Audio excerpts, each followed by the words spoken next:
오늘 하나님 말씀은 마태복음 13장 1절부터 9절까지 말씀입니다. 마태복음서 13장 1절부터 9절까지 우리 한 절씩 교독하도록 하겠습니다. 그날 예수께서 집에서 나오셔서 바닷가에 앉으셨다.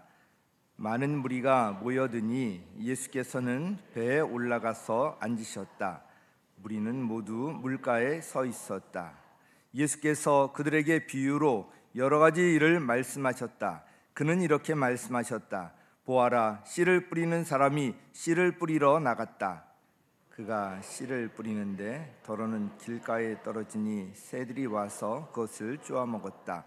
또 더러는 흙이 많지 않은 돌짝밭에 떨어지니 흙이 깊지 않아서 싹은 곧 났지만 해가 뜨자 타버리고 뿌리가 없어서 말라버렸다.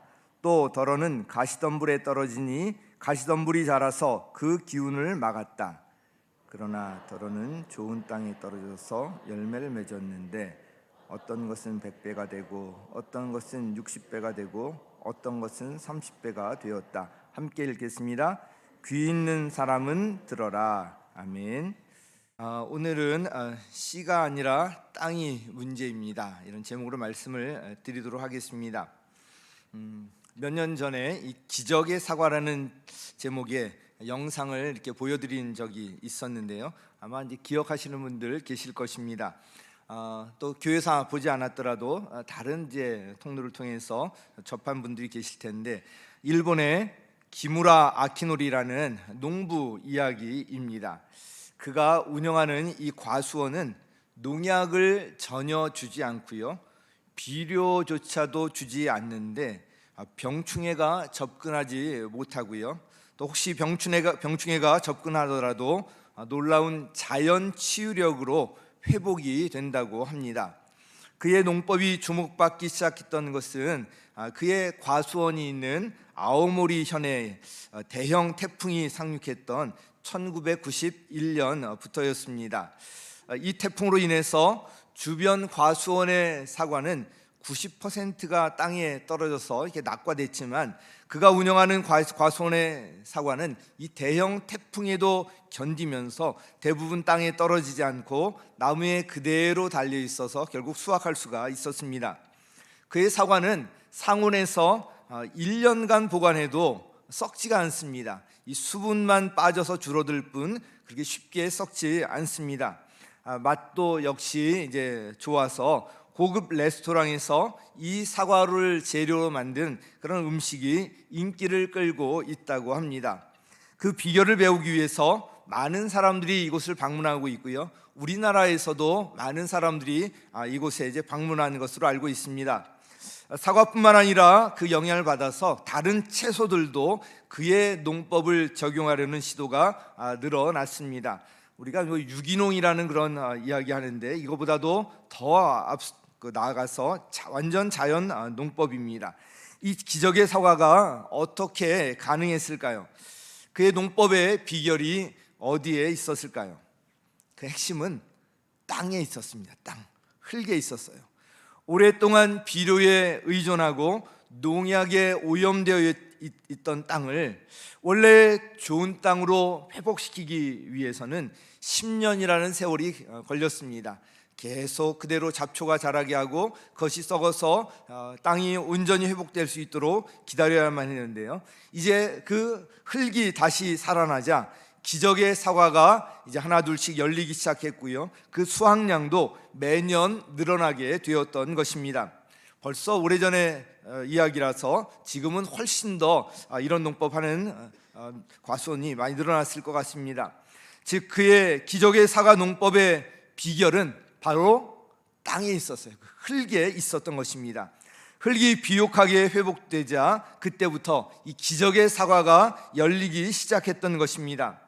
이 농부 이야기는 참 저에게 큰 감동이 되었고요, 정말 많은 교훈을 주었습니다.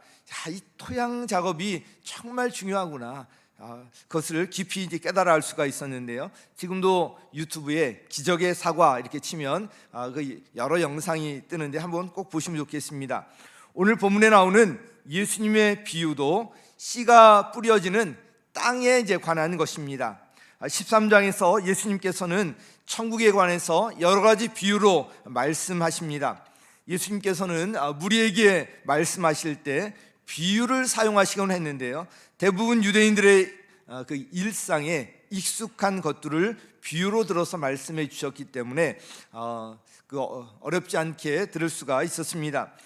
예수님께서 이렇게 비유로 말씀하신 이유가 있었는데요, 이렇게 비유로 말씀하실 때 예수님의 가르침을 사모하는 자들에게는 이 비유를 통해서 그 진리가 더욱 선명하게 이해될 수가 있었고요, 그러나 예수님의 가르침에 귀를 닫고 마음을 닫는 이런 완악한 사람들에게는 그 진리가 감추어졌던 것입니다. 자, 한편 예수님께서는 갈릴리 호수에 이 배에 올라서 무리에게 좀 가르치곤 하셨는데요, 1절 2절 말씀 우리 같이 한번 읽겠습니다. 시작. 그날 예수께서 집에서 나오셔서 바닷가에 앉으셨다.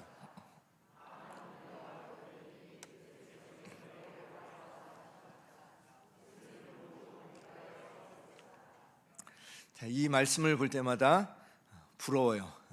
예수님을 앉아서 가르치시고 무리는 다 서서 듣고 있는데 저는 제가 서서 설교하고 앉아 계시잖아요. 참 축복인 줄 아시고요. 네, 이렇게 이제 가르치면 굉장히 효과적이라는 것을 아실 것입니다. 무리에 둘러싸이면 뭐 여기저기서 웅성웅성하고 예수님이 아무리 크게 소리 지르셔도 이렇게 주목도 안 되고요, 잘 들리지도 않을 텐데, 많은 무리가 이 호숫가에 쭉 서 있고요, 예수님께서 배를 조금 띄워서 배에 앉으시면 이제 무리랑 거리가 좀 떨어지고요, 딱 주목할 수 있는 그런 이제 모습이 됩니다. 또 호수에서 호숫가로 바람이 불고 이렇게 되면 소리도 굉장히 효과적으로 잘 전달되어서 무리에게 가르치는 데는 아주 좋은 그런 방법이었습니다. 오늘 본문에 이 씨 뿌리는 사람의 비유가 기록되어 있는데요, 예수님께서는 제자들에게 그 비유의 의미를 직접 설명해 주셨는데 그 설명이 18절 이하에 기록되어 있습니다. 그래서 이제 함께 이제 보도록 하겠습니다. 우리 3절 같이 읽겠습니다. 시작. 예수께서 그들에게 비유로 여러 가지 일을 말씀하셨다. 그는 이렇게 말씀하셨다. 보아라, 씨를 뿌리는 사람이 씨를 뿌리러 나갔다. 아멘. 이 씨 뿌리는 사람의 비유를 통해서 씨가 땅에 떨어져서 열매를 맺는지 여부, 또한 땅에 떨어져서 어떤 열매를 맺는지 여부, 이것은 씨에 달려있는 것이 아니라 땅, 즉 밭에 달려있다는 것을 말씀하고 있습니다. 이 비유에서 씨는 뭘 비유하죠? 말씀이잖아요. 그리고 밭은요, 사람의 마음, 그죠? 마음밭, 이것을 이제 의미합니다. 예수님께서는 이 비유를 통해서 예수님의 가르침에 대해서 사람들마다 반응이 다 다르다는 것을 말씀해 주셨습니다. 결국 예수님께서 이 비유를 통해서 말씀하고자 하시는 것은 예수님의 이 진리의 말씀이 어떤 사람에게 전해져서 어떤 열매를 맺는지 여부는 그것을 받아들이는 사람들의 이 마음밭에 달려 있다는 것입니다. 마가복음서 지난주까지 설교를 이제 다 마쳤는데요, 그리고 이제 3월부터는 구약 성경 중에서 이제 한 책을 본문으로 설교하려고 합니다. 근데 그 전에 오늘 어떤 말씀을 전할까? 근데 우리 큐티를 하고 있지 않습니까? 큐티를 하는 중에 이번 주일에는 오늘 이 본문으로 말씀을 전해야 되겠다, 이런 마음을 주셔서 오늘 말씀을 전하고 있고요. 오늘 설교 제목도 우리 큐티 책에 나와 있는 표현인데요, 이 표현이 눈에 띄어서 이것을 제목으로 삼았습니다. 씨가 아니라 밭이 문제입니다. 우리 같이 해볼까요? 시작. 씨가 아니라 밭이 문제입니다. 이 밭하고 뒤에 어떤 게 오느냐에 따라서 이 발음이 또 달라지는데, 밭이가 아니라 밭이도 아니고 밭이입니다. 밭이, 이가 오면 밭이, 근데 애가 오면 밭채가 아니라 밭태예요. 밭이, 참고로 말씀드리고요. 오늘 그 자신을 돌아보면서 한번 잘 들어보시면 좋겠습니다. 첫 번째는요, 사람마다 이 마음밭이 다르다는 거예요. 자, 네 가지 마음밭이 나오는데요. 우리 첫 번째, 길가 같은 마음밭 같이 읽겠습니다. 시작. 길가 같은 마음밭. 우리 4절 같이 읽겠습니다. 시작.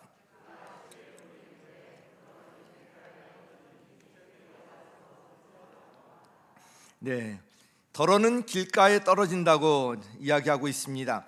여기서 이제 길이 나오는데, 농부들이 이제 씨를 뿌리려면 밭 사이를 걸어 다녀야 되잖아요. 그러면서 굳어진 땅이 있고요. 또 밭 사이마다 좁은 그런 길이 있는데, 이걸 이제 의미합니다. 이 길가에 떨어지니, 더러는 길가에 떨어지니 이렇게 말씀하고 있는데, 헬라어 언어로 보면 파라텐 호돈이라는 말인데요.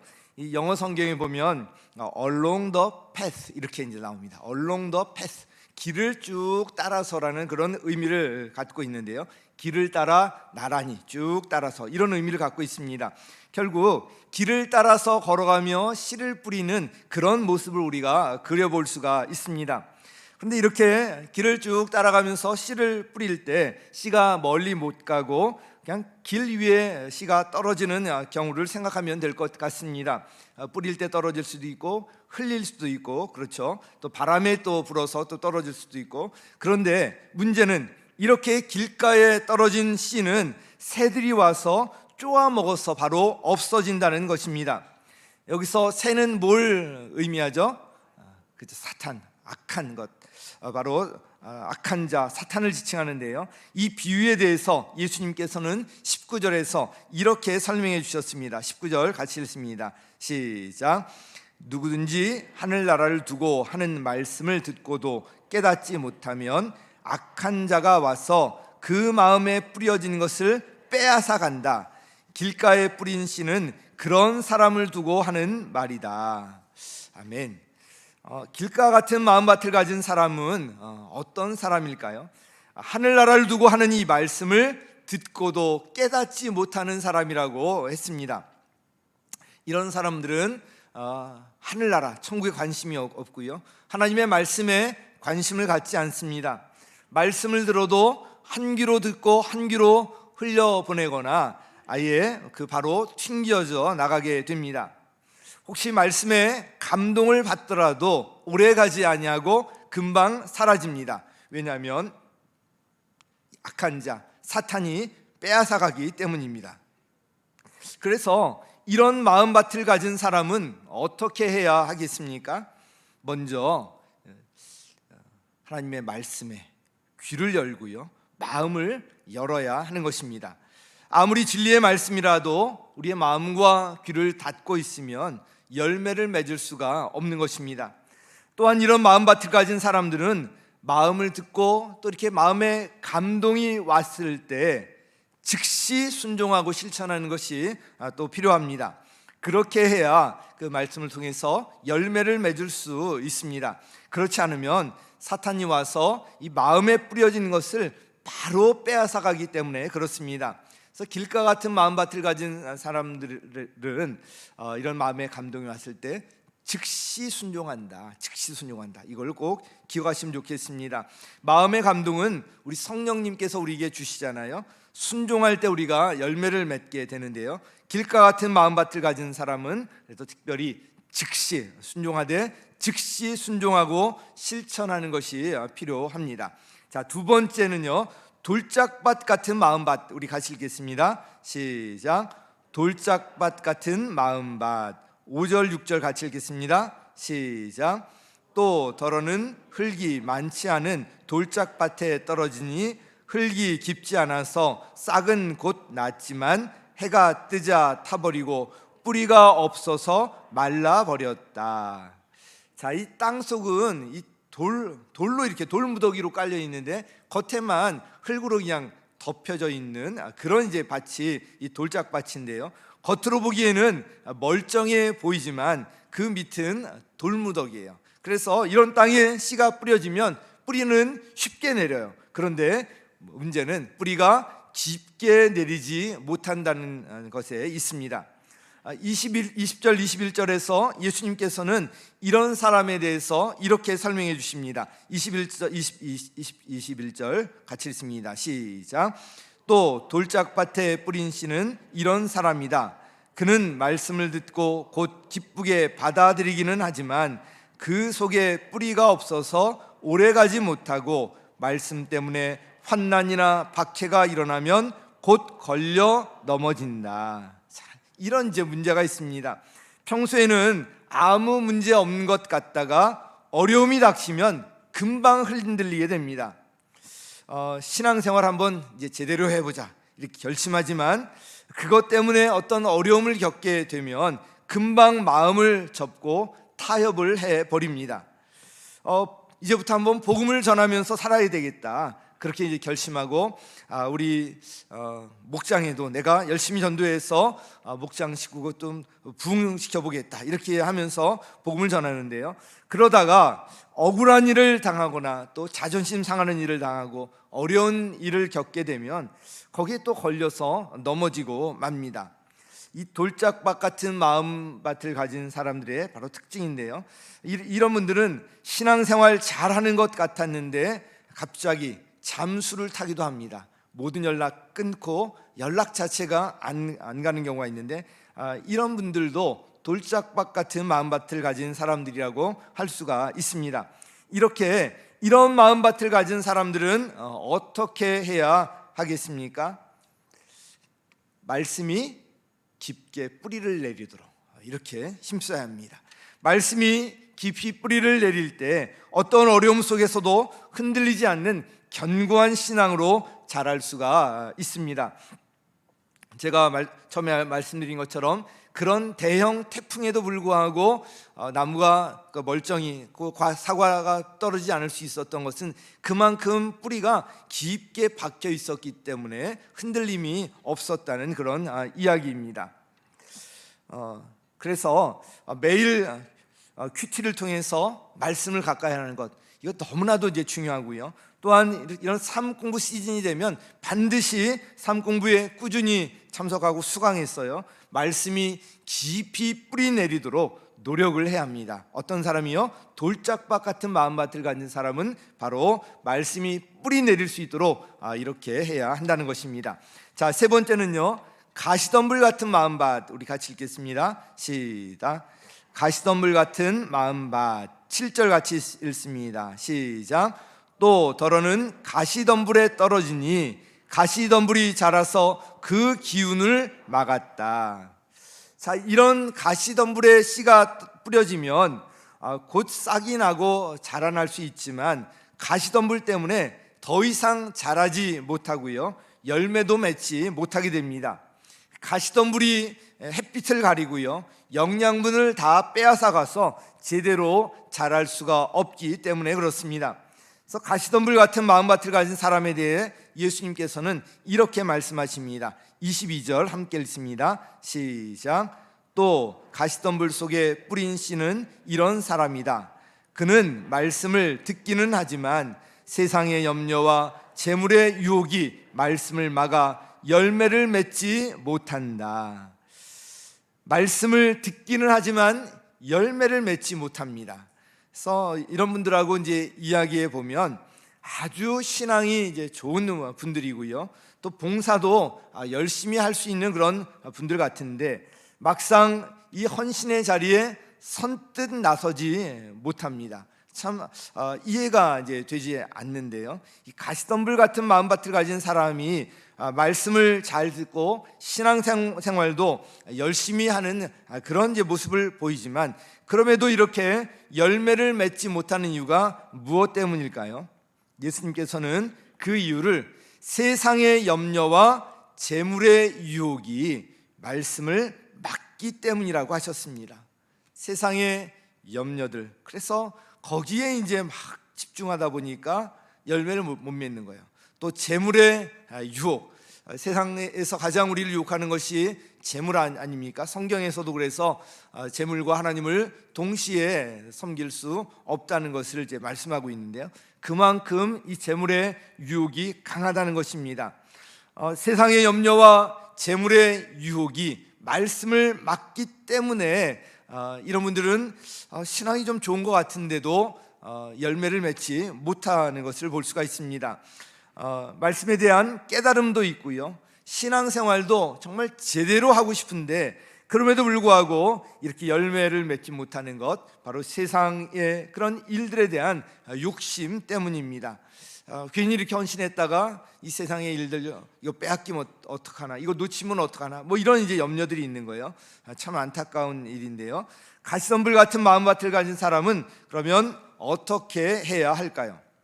이런 분들은 어떻게 해야 되겠습니까? 한마디로 우선순위를 잘 정하는 거예요. 우선순위에 문제가 있기 때문에 그렇습니다. 그래서 결정적인 순간에 헌신을 결단하지 못하게 되고요, 다음으로 자꾸 미루곤 합니다. 다음으로 미뤄요. 제가 그 미국에서 목장 모임을 할 때도 이런 분이 오시면 참 힘들어요. 그냥 오시자마자 얼마 안 돼서 계속 시계를 봐요. 언제 끝나나 언제 끝나나. 그래서 왜 이렇게 바쁜 일이냐 그러면 또 어디 가야 되고 막 그렇게 이제 이야기를 쭉 하시는데, 목장 모임에 와도 집중을 못 하고요, 예배 자리에 와도 집중을 못 해요. 1시간 남짓 드리는 예배에도 집중을 못 해요. 다른데 이제 생각이 가 있고 다른데 이제 집중이 가 있기 때문에, 바로 세상의 염려와 재물의 유혹이 이 말씀을 막기 때문에 그렇습니다. 가시덤불 같은 마음밭을 가진 사람, 그래서 이런 분들은 늘 바빠요. 늘 바빠서 이 삶 공부 좀 권면해도 시간이 없어서 못 하고요, 목장 모임도 시간이 없어서 못 가고요, 어쩌다 목장 모임에 참여해서도 또 안정이 안 됩니다. 그리고 늘 다음을 기약합니다. 삶 공부 다음에 할게요, 목장 모임 다음에 천천히 참여할게요, 지금은 안 되고 다음에 할게요. 그래서 주로 사용하는 단어가 다음에는 차차 이것만 해결되면, 그러다가 아무것도 못하고요, 아무 열매도 맺지 못하고요, 결국은 죽습니다. 그리고 나중에 죽은 후에 후회하면서 껄껄껄합니다. 그때 삶 공부할 걸, 그때 봉사할 걸, 그때 헌신할 걸, 이렇게 껄껄껄하며 후회를 합니다. 이러면 안 되겠죠. 그래서 가시덤불 같은 마음밭을 가진 분들은 무엇보다도 이 영적 우선순위를 바르게 정하는 것이 중요합니다. 늘 바쁘고 늘 여유가 없고 이런 분들은 한번 우선순위를 한번 꼼꼼히 한번 다시 자세히 한번 생각해 보시기 바랍니다. 그러면 영적인 우선순위 바로 세우게 되면 그렇게 염려하고 하는 모든 일들이 하나님께서 주권적으로 함께 해주셔서 해결돼 나갈 것입니다. 이 영적인 우선순위를 정하는 것, 가시덤불 같은 마음밭을 가진 분들에게는 꼭 필요한 것입니다. 마지막 네 번째, 좋은 땅 같은 마음밭 같이 읽겠습니다. 시작. 좋은 땅 같은 마음밭. 우리 8절 같이 읽겠습니다. 시작.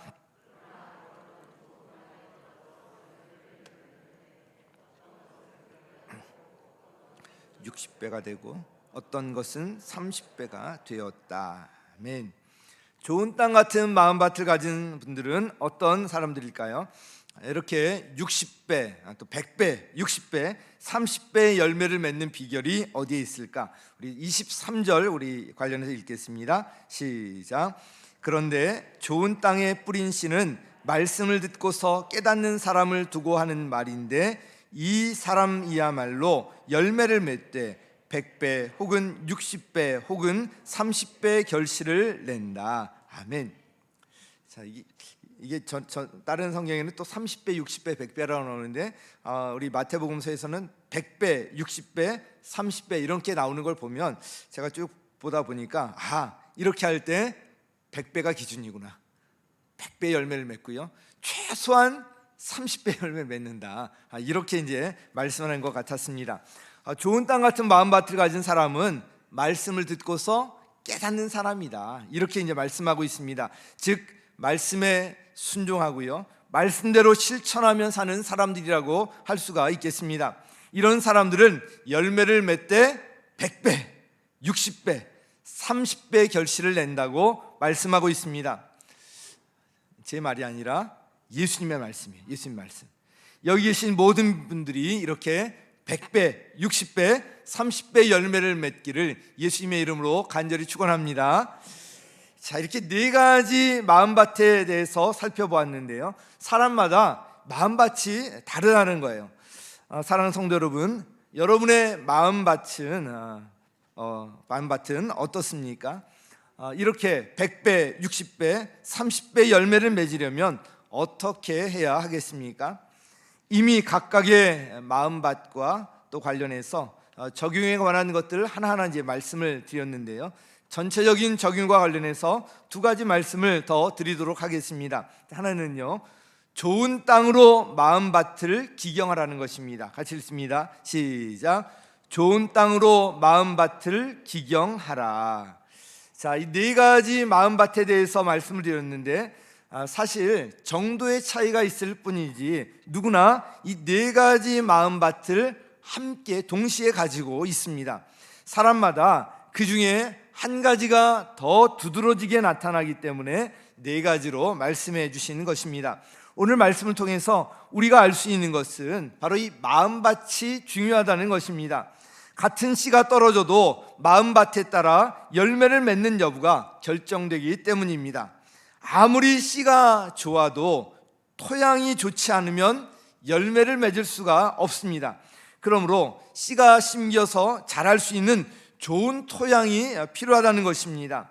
즉 하나님의 말씀이 심어져서 열매를 맺으려면 좋은 땅 같은 마음밭이 필요하다는 것입니다. 사실 씨 뿌리는 사람 비유에서 초점은 좋은 땅에 있어요. 좋은 땅.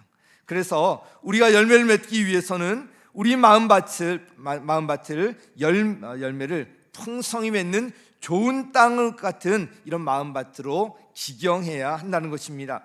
좋은 땅 같은 마음밭의 중심에 바로 있는 것이 순종이에요. 그러므로 우리는 이 순종으로 마음밭을 기경해야 하는 것입니다. 하나님께 크게 쓰임받는 사람은 보면 작은 일에도 순종하는 사람입니다.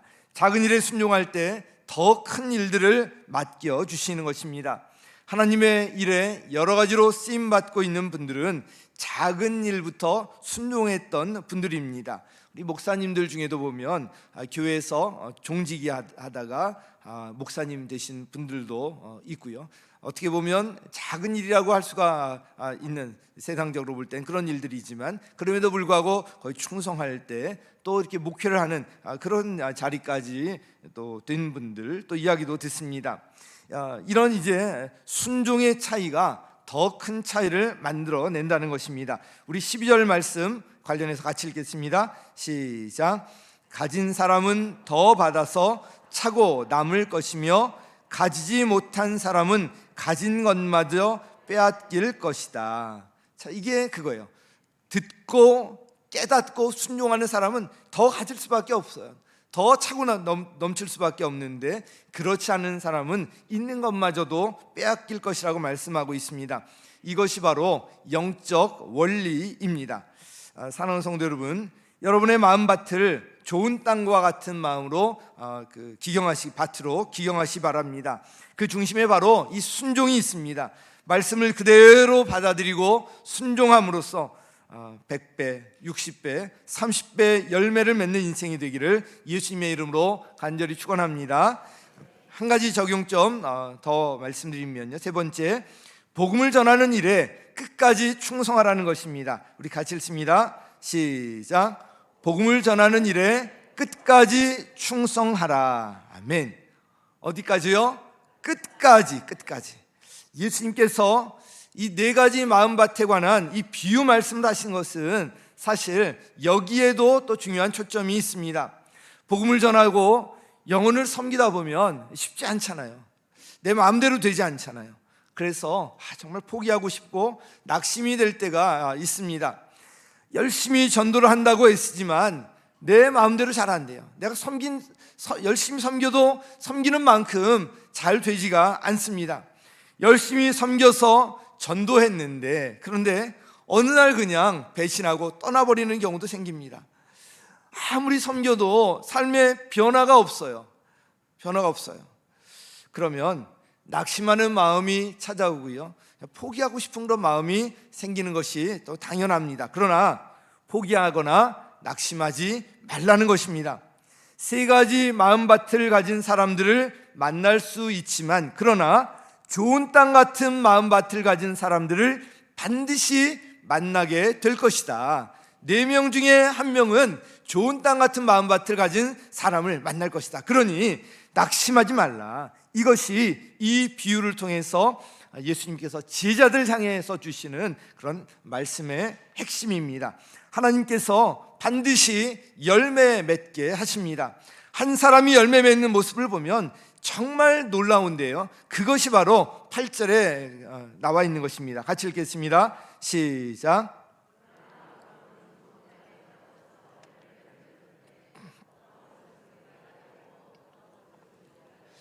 어떤 것은 30배가 되었다. 아멘. 자, 영혼에 비유하면요, 한 사람이 복음을 접할 때 이 사람을 통해서 얼마나 놀라운 일들이 일어날지 몰라요. 100배라 그랬지만 1000배, 10,000배가 될 수도 있습니다. 그래서 이 말씀은 복음을 전하는 제자들 향한 위로와 격려의 말씀이기도 하고요, 또한 이 약속의 말씀이기도 합니다. 이 약속의 말씀을 의지하여서 복음을 전하는 일에 끝까지 충성하시기 바랍니다. 마지막으로 이제 9절 말씀 같이 읽겠는데, 같이 읽겠습니다. 시작. 귀 있는 사람은 들어라. 귀 있는 사람은 들어라. 제가 이 설교할 때마다 이 말씀을 드리고 싶어요. 아무리 설교해도 변하지 않으면, 마음을 닫고 있으면 변화가 일어나지 않는데, 예수님께서도 계속 이 말씀 반복해 하시잖아요. 귀 있는 사람은 들어라. 간절히 말씀하신 후에 귀 있는 사람은 들어라. 그리고 이 귀를 열고 듣고 순종할 때 복이 된다는 것입니다. 씨가 아니라 밭이, 마음밭이 문제라는 것입니다. 우리 17절 관련해서 같이 읽습니다. 시작. 그러므로 내가 진정으로 너희에게 말한다. 많은 예언자와 의인이 너희가 지금 보고 있는 것을 보고 싶어 하였으나 보지 못하였고, 너희가 지금 듣고 있는 것을 듣고 싶어 하였으나 듣지 못하였다. 그런데 이제 예수님께서 이 땅에 오심으로 말미암아 모든 것이 환히 밝혀졌고요, 우리에게도 이 계시의 말씀을 주셔서 모든 것이 분명해졌습니다. 그러니 16절 이 말씀을 같이 우리 고백하면 있습니다. 시작. 그러나 너희의 눈은 지금 보고 있으니 복이 있으며 너희의 귀는 지금 듣고 있으니 복이 있다. 우리가 보고 듣고 말씀을 읽고 이 설교 같이 나누고 예배 드리고 할 수 있는 이것이 다 복이라는 거예요. 예수님께서 오심으로 말미암아 이 모든 구원이, 구속의 역사가 환히 드러나게 되었고요, 이걸 우리가 지금 접하고 있는 이 자체가 복이라는 것입니다. 사랑하는 성도 여러분, 올해가 우리 교회 몇 주년입니까? 55주년이에요. 55주년. 제가 55년보다 조금 나이가 더 됐어요. 자, 제가 아직 60 넘은 줄 아는데 아직 안 넘었어요. 자, 우리 이제 55주년을 맞아서 다시 한번 힘을 냅시다.